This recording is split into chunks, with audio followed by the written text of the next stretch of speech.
Salamlayıram mən də hər birinizi və məndən əvvəlki çıxış edən həmkarların hamısına təbrik edirəm. Gözəl təqdimat elədilər və də qısa hissiyatını özünü təqdim edən adım Rauf Abdullayevdir, Berlin şəhərində.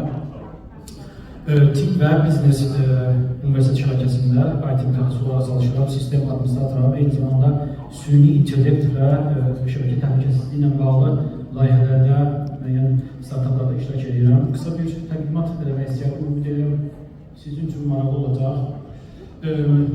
İnsan emosiyalarının oxunması, süni intellekt vasitəsilə insan emosiyalarının oxunması, empatik texnologiyalar barədə danışmaq istəyərdim.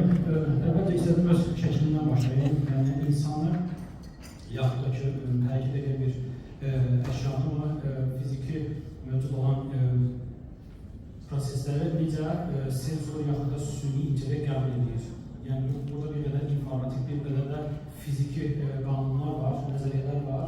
Məsələn, əvvəl öz şəklini götürdüm, məsələn, sensor insanı necə oxuya bilər.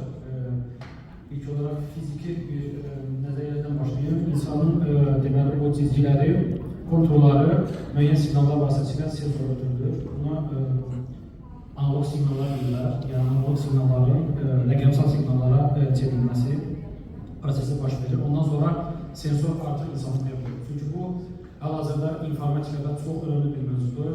Buna MFA deyirlər. Multi-Factor Authentication bildiyiniz o insanı tanıma, identifikasiya proqramları bu formada oxunur. Yəni, burada hərəkətsiz qalan fiziki bir qüvvə, insan, yaxud da ki, daha sonra simülyasiya hərəkət edən proseslər hər bir nöqtə rəqəmsallaşır və sensor onu göndərir süni intellektə və süni intellekt bunun əsasında müəyyən bir xəyal yaradır, müəyyən bir fikir sürür.